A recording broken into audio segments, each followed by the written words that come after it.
जय हिंद, नमस्कार। I hope कि आप सब अच्छे होंगे। आज का हमारा टॉपिक है पंचवर्षीय योजना का। इससे पहले हमने देखा था कि पंचवर्षीय योजना का विकास कैसे हुआ था। अब जानेंगे हम इन्हें डिटेल से कि पंचवर्षीय योजना में क्या क्या हुआ था और किस आधार पर हुई थी, मॉडल क्या था, इनका उद्देश्य क्या रहा, विकास दर क्या थी। तो चलिए शुरू करते हैं। जैसे कि हम जानते हैं प्रथम पंचवर्षीय योजना के बारे में, तो ये कब से कब तक चली थी? 1951 से 1956 तक। यहीं पर बात कर लेते हैं कि प्रथम पंचवर्षीय योजना का मॉडल क्या रहा था। मॉडल था हेरोल्ड डोमर मॉडल। आगे बात करते हैं इसके उद्देश्य की। उद्देश्य क्या रहा है इसमें? कृषि इसमें प्रधान थी। आगे बात करते हैं इसकी विकास दर क्या रखी गई थी। तो विकास दर के लक्ष्य रखा गया था इसका 2.1%, और यहाँ से प्राप्त कितना हुआ था फिर? 3.6%।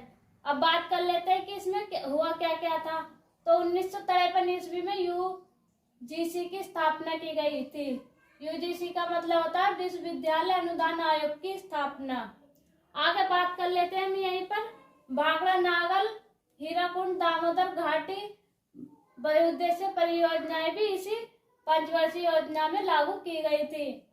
आगे बात कर लेते हैं कि यह योजना कैसी रही। तो यह योजना सफल रही। अब बात कर लेते हैं यहीं पर आगे दूसरी पंचवर्षीय योजना की। तो दूसरी पंचवर्षीय योजना कब तक चली थी? 1956 से 1961 तक।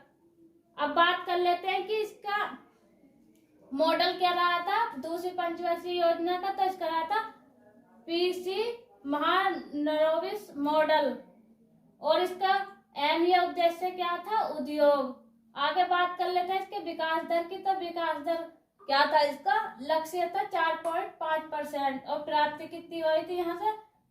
4.2%।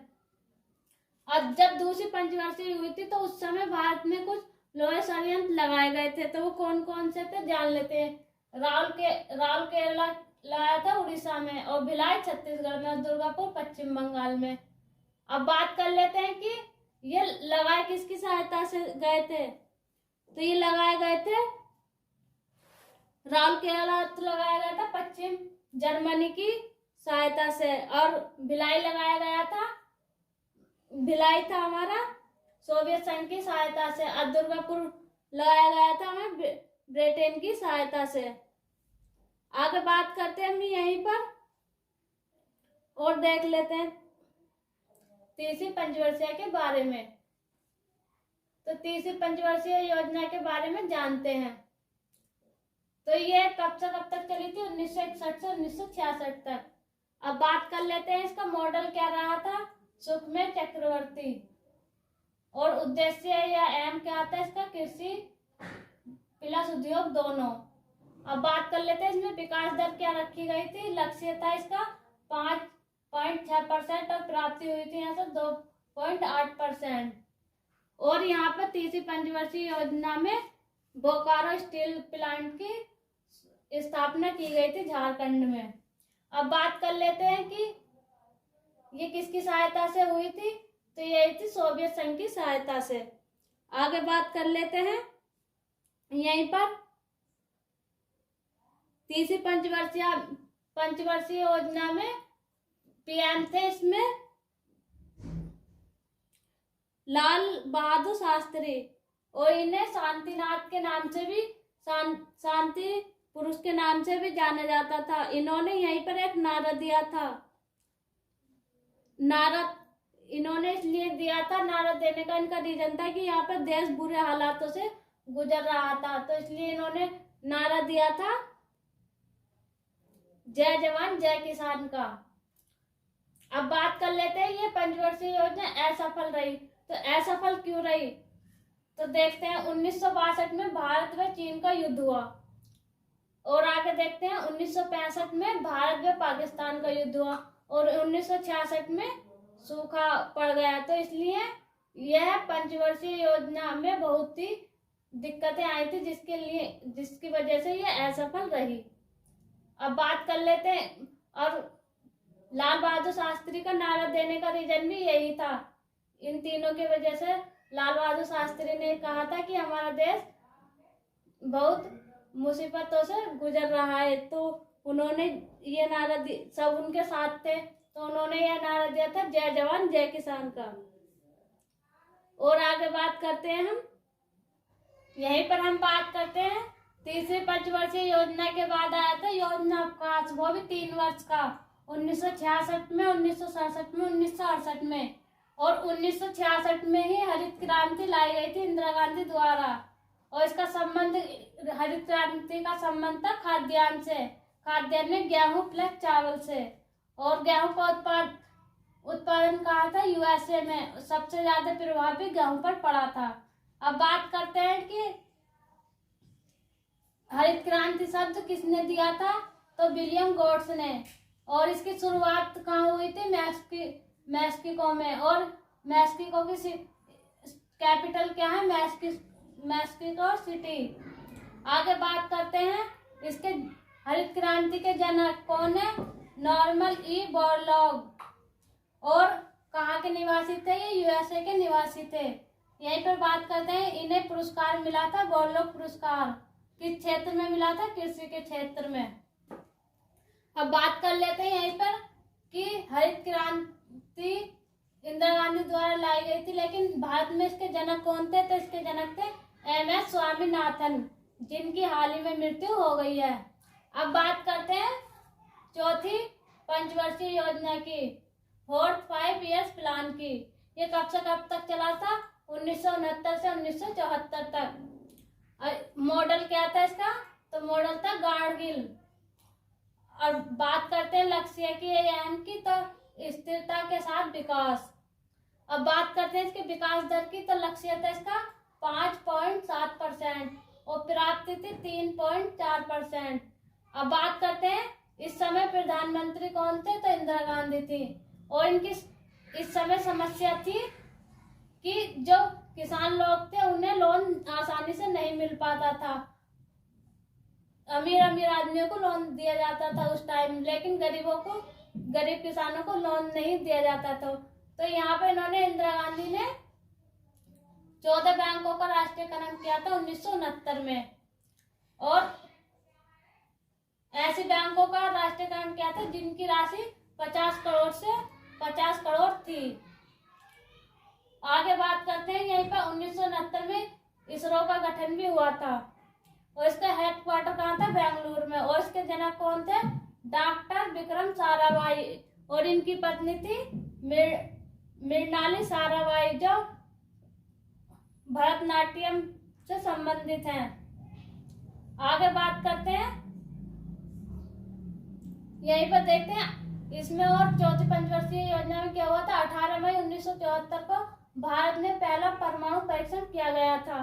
कहाँ पर, पोखरण राजस्थान में।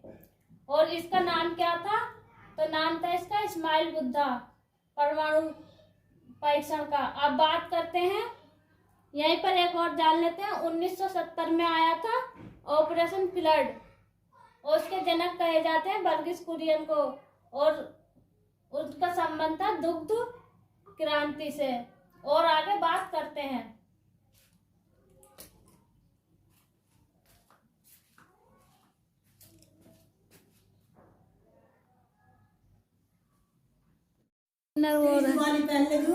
लाल वाला सही नन्ही, कौन सी उस दिन पहन गई, इसकी अम्मा कह रही कि रोज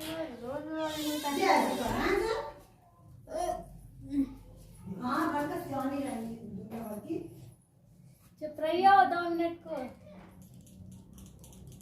अब बात कर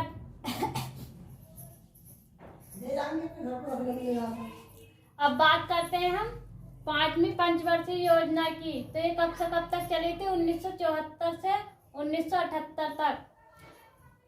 अब यहाँ पे आप कहोगे कि ये 4 वर्ष क्यों चली थी, तो इसका रीजन बता दिया था मैंने इससे अगली वीडियो में। आगे बात करते हैं, विकास दर क्या था इसका, लक्ष्य था 4.4% और प्राप्ति हुई थी यहाँ से 4.5%।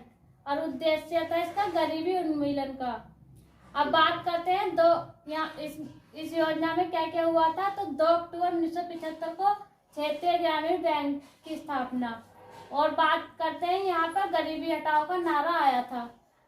यहाँ पर देखते हैं 20 सूत्रीय कार्यक्रम भी शुरू किया गया था 1975 में, जिसे गरीबी हटाने के लिए लाया गया था, शुरू किया गया था। अब बात करते हैं 1977 के दौरान इंदिरा गांधी की सरकार के बाद पहली बार देश में गैर कांग्रेसी सरकार बनी थी। उसके पीएम थे मोरारजी देसाई, और इस वजह से इन्होंने इसे पंचवर्षीय योजना को गलत बताकर समाप्त कर दिया था, इसलिए यह 4 वर्ष ही चल पाई थी। फिर इन्होंने शुरू किया था रोलिंग प्लान, जिसे कहते हैं अनवरत योजना।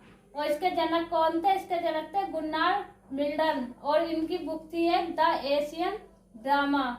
अब बात करते हैं योजना अवकाश की। 2 साल का योजना अवकाश रहा था यहाँ पर 1978 से 79 तक और 1979 से 80 तक। अब बात करते हैं हम आगे छठी पंचवर्षीय योजना की। उद्देश्य था इसका गरीबी निवारण एवं आर्थिक विकास, और विकास दर थी इसकी में लक्ष्य था 5.2% और प्राप्ति थी 5.7%। अब बात करते हैं इंदिरा गांधी ने यहाँ पर 6 बैंकों का राष्ट्रीयकरण किया था 1920 में। आगे बात करते हैं पूंजी, कौन सी बैंकों का राष्ट्रीयकरण किया था जिनकी पूंजी 200 करोड़ से ज्यादा थी। यहीं पर देख लेते हैं 12 जुलाई 1982 को नाबार्ड की स्थापना हुई थी, और इसका हेडक्वार्टर था मुंबई में। और इसकी फुल फॉर्म क्या होती है? तो नाबार्ड की फुल फॉर्म होती है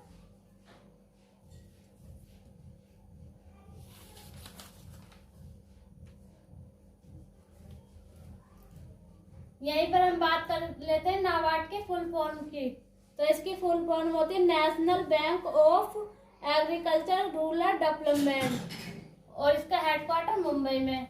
और ये लाई की गई थी जो गांव में किसानों को लोन प्रदान करती थी, इसलिए नाबार्ड की स्थापना की गई थी। अब बात करते हैं 1982 में एक्समा बैंक की स्थापना की गई थी। तो एक्समा बैंक का अर्थ क्या होता है? एक्समा का अर्थ होता है एक्सपोर्ट, और इमा का अर्थ होता है इम्पोर्ट।